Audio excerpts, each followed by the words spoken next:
విశ్వాసం అన్నది కనిపిస్తున్న వాటి మీద ఉన్నది కాదు గనుక, నిరీక్షింపబడు వాటి యొక్క నిజ స్వరూపం గనుక విశ్వాసిని చంపితే విశ్వాసం చావదు, విశ్వాసం ఇగును అధికం అవుతుంది.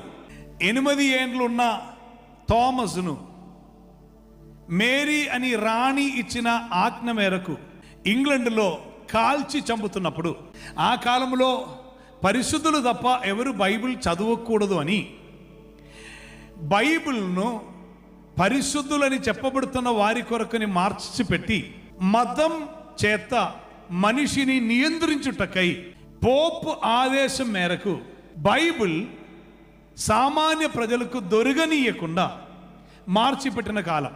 సో ఏం చేశారంటే, చదవకూడదు. ఈ బిడ్డకి ఒక కాపీ ఆఫ్ బైబిల్ దొరికింది. ఇతడు చదవటం మొదలుపెట్టారు. చదివితే ఆ వ్యక్తికి ఉన్న శిక్ష వధశిక్ష. అదన్ని తీసుకుని వచ్చి న్యాయాధిపతి అందరి ముందు నిలబెట్టి చెప్పారు, బైబిల్ చదవకూడదని చట్టం ఉన్నది నీకు తెలుసా అని చెప్పారు. తెలుసు. మరి నీ బైబిల్ చదువుతున్నావా? చదువుతున్నా. అతనికి సమయం ఇచ్చారు. ఎలా సమయం ఇచ్చారంటే, తల్లిదండ్రులు పిలిచి చెప్పారు, చిన్నవాడే, చిన్నవాడిని చంపాలని లేదు, మీరు అతన్ని ఒప్పింపజేయండి, అతను ఒప్పింపజేయమని చెప్పి సమయం ఇచ్చి పంపించారు. పోయే రూట్లో తల్లి అతన్ని అడిగారు, నానా ఆ న్యాయాధిపతి చదువుతున్నావా అని అడిగేటప్పుడు చదవట్లేదు అని ఒక అబద్ధం ఆడితే సరిపోయేది కదా. అప్పుడు ఈ బిడ్డ చెప్పారు, సత్యమును గురించి సాక్ష్యం ఇచ్చుటకు నేను వచ్చి ఉన్నానని, సత్యం మీరు తెలుసుకుని సత్యమును సోదరులుగా చెయ్యుదురు అని చెప్పిన యేసుక్రీస్తు అనే సత్యమును వెంబడిస్తున్న నేను అబద్ధం ఎలా ఆడాలమ్మా అని అడిగారు. హలో, డూప్లికేట్ క్రైస్తవుడా, నీవు అర్థం చేసుకో. అబద్ధం ఆడుతున్న నీవు కాదు క్రైస్తవుడు, నీవే క్రైస్తవులకు అవమానం. 1000 అబద్ధాలు ఆడుతున్న సంస్కృతి నో, అది కాదు.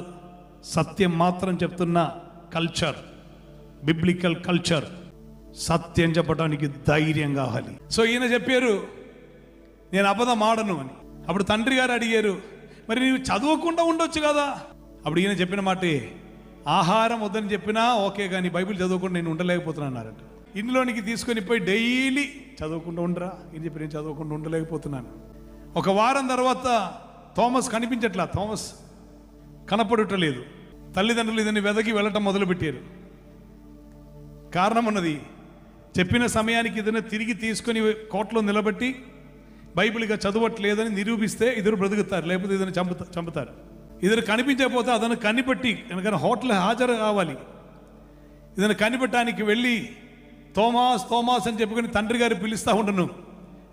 ఎక్కడో దిక్కున పోయి దాగి ఉన్న వ్యక్తి చివరికి బయటకు వచ్చి చెప్పారు, నాన్న నేను ఇక్కడ ఉన్నాను, ఇంటిలో ఉండి మీరు డైలీ చదవద్దు, మీ బాధ చూసి నేను ఉండలేకపోతున్నాను, అందుకే బయటకు వచ్చాను.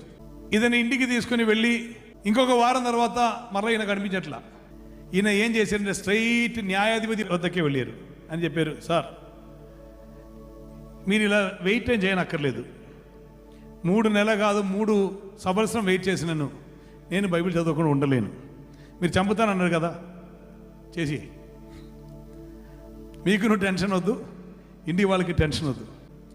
థామస్ను తీసుకొని పోయి, చిన్నవాడు కనుక న్యాయాధిపతి సభ ఒక తీర్మానం తీసుకున్నారు. అదేమిటంటే, అతన్ని ఒక గుండ త్రవి మధ్యలో నిలబెట్టి చుట్టూ కట్టెలు పరిచి దానికి నిప్పు అంటిద్దాం. వేడి కొంచెం వచ్చేటప్పుడు, చిన్నవాడు లోపల ఉండి వేడి పొగని వచ్చేటప్పుడు ఇద్దరు, అయ్యో నన్ను చంపవద్దు, నేను ఇక బైబిల్ చదువునని అంటారు. అప్పుడు మనం ఈ మంట ఆర్పి అతన్ని కాపాడుకుంటామన్నారు. తన చేతిలో ఉన్న బైబిల్ అలా గట్టిగా పట్టుకొని మధ్యలో నిలబడ్డారు దేవుని స్తుతించుకొని. చుట్టూ కట్టలు పరిచి దానికి నిప్పు అంటించినప్పుడు చుట్టూ చేరి వచ్చిన వాళ్ళు అనేకులు ఉండను, దూర ప్రాంతం నుండి అనేకులు చేరి వచ్చి ఉంటే వాళ్ళందరూ కలిసి చెప్పారు, థోమాస్ థోమాస్ నీవు ఆ బైబిల్ అక్కడ పెట్టేసి బైబిల్ చదువునని ఒక మాట చెప్పేసి, ఈ నిప్పు ఆర్పి మేము నిన్ను కాపాడుకుంటాం, నీవు చావనక్కర్లేదు, నీకు భవిష్యత్తు ఉన్నది, నీ చిన్నవాడు, నువ్వు అనేక కాలం బ్రతకవలసిన వాడు అన్నారు. మండ పెరిగి పెరిగి పెరిగి వస్తూ ఉండను, పొగ పెరిగి వస్తూ ఉండను. ఈ బిడ్డ మాత్రం మధ్యలో ఉండి దేవుని స్తుతిస్తూ ఉండను. తల్లియు తండ్రియు బయట నిలబడి చెప్పారు, థోమాస్ ఇక చదువునని చెప్పు చాలు. న్యాయాధిపతులు నిలబడి ఉన్నప్పుడు థోమాస్ ఏం చేశారు తెలుసా? మంట చాలా పెరిగి వచ్చినప్పుడు తోమాస్ ఆ బైబిల్ అలా పట్టుకొని ఈ అగ్నిగుండం ఒక అవతల వైపు తన అన్నయ్య నిలబడి ఉంటే ఆయన బైబిల్ పట్టుకొని అన్నయ్య చెప్పారు, అన్నా ఇదిగో బైబిల్, ఇది చదివి నీవురా, నేను పరలోకం వెళ్తున్నాను, నీవు కూడా వచ్చేసేయ్. అన్నయ్యకి బైబిల్ అలా విసిరేసి ఆ అగ్నిలో ఆ చిన్న బిడ్డ బూడిదగా మారారు. చేరి వచ్చిన వారి విశ్వాసం పోవలా, వారందరికీ విశ్వాసం పెరిగింది.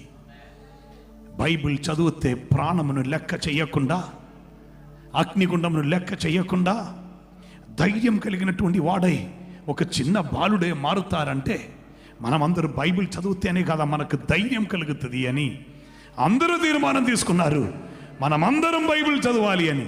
అందుచేత మేరీ అనే రాణికి అధికారం నష్టమైంది. ఆమెను తొలగించి ఆమె స్థానములో తన భర్తను కూర్చోబెట్టినను ప్రజలు ఒప్పుకోలేదు. ఆ తర్వాత వారిని రాజస్థానం తొలగించి వేరే వ్యక్తికి రాజస్థానం ఇచ్చినప్పుడు పోపు ఆదేశం మరలా వచ్చింది, అందరూ బైబిల్ చదవమని చెప్పు. కారణం ఇక బైబిల్ చదవవద్దు అని చెప్పి ప్రయోజనం లేదు. అందుకేనండి మన చేతిలో ఇప్పుడు బైబిల్ వచ్చింది. బైబిల్ చదవటానికి బైబిల్ చేతిలో పట్టుకున్నప్పుడు అన్ని గుర్తుపెట్టుకోవాలి. ఒక చిన్న బాలుడు అగ్నిలో కాలిపోయినందుననే అందరి చేతిలోనికి బైబిల్ దొరికింది. మరణం వచ్చినప్పుడు విడిచిపెట్టి పారిపోతున్న ఒకటి కాదండి యేసునందున్న విశ్వాసం. ఈ మార్గముకు పునాదియే యేసు ఒక మరణం, యేసు ఒక రక్తం. యుద్ధములో వెళ్ళే గుర్రం ఉంది కదా, యుద్ధ గుర్రముకున్న ప్రత్యేకత ఇది. ఖడ్గముల స్వరం వస్తే, రక్తపు వాసన దొరికితే దానికి రోషం పెరుగుతుంది. అది వెనక్కి తిరగకుండా అదరు రౌద్రముతో ముందుకు పరిగెత్తుతూనే ఉండదు. ఒక క్రైస్తవుడు అలాగనే అదరు వెనకకు తిరగదు, అదరు ముందుకు పరిగెత్తుతూనే ఉంటారు. ప్రవీణ్ పగడాల అని తమ్ముణ్ణి చంపటానికి ప్రయత్నం చేసి కొందరు అడుగుతున్న మాట ఉన్నది, నీకు ఆధారం ఉందా చంపేరని. నాకు వేరే ఏ ఆధారం అక్కర్లేదు, నాకు బైబిల్ వాక్యం అదే రోజు సాయంకాలం దేవుడు చూపించారు, అదే నాకు ఆధారం. నాకు వేరే ఏ ఆధారం అక్కర్లేదు. నీవు ఎటువంటి అబద్ధము ఏ రీతిలో వక్రీకరణ తీసుకొని వచ్చినను, ఇక అది కాదు వేరే నీవు తీసుకొని వచ్చినను అన్ని ఎవిడెన్స్ ఉంటున్నాను. కొంచెం ముందు చెప్పాను కదా అభయ కేస్. ఏ ఎవిడెన్స్ అయినా ఈ లోకములో నీ తీసుకుని రావచ్చు, కానీ ఇదే హబక్కూకు గ్రంథం నీ ఒక్కసారి చదివి చూడు. అక్కడ ఒకటి రాయబడి ఉన్నది, గోడలో ఉన్న రాయి మొరబడుతున్నది, ప్రత్యుత్తరమిస్తున్నది పైకప్పు దూలం. ఆమేన్. రహస్యముగా నీవెక్కడ చేసినను దేవుడు న్యాయ తీర్పు తీరుస్తున్న దినం. భూమి ఆకాశములైన పిలుస్తారు, మనిషి యొక్క మనస్సాక్షిని బయటకి పిలుస్తారు, గోడలో ఉన్న రాయిని ఆయన బయటకి పిలుస్తారు, పైకప్పును పిలుస్తారు. భూమి ఆకాశములే సాక్ష్యం చెప్తున్నప్పుడు దాచిపట్టడం సాధ్యం కాదు. ఖచ్చితంగా చెప్తాను, నీ మనస్సాక్షి ఉంది కదా, ఆ మనస్సాక్షియే నిన్ను అడ్డుగట్టం మొదలు పెడుతున్నది. నీ మనస్సాక్షియే నిన్ను అడ్డుగట్టం మొదలు పెడుతున్నది. అది ప్రారంభమైంది.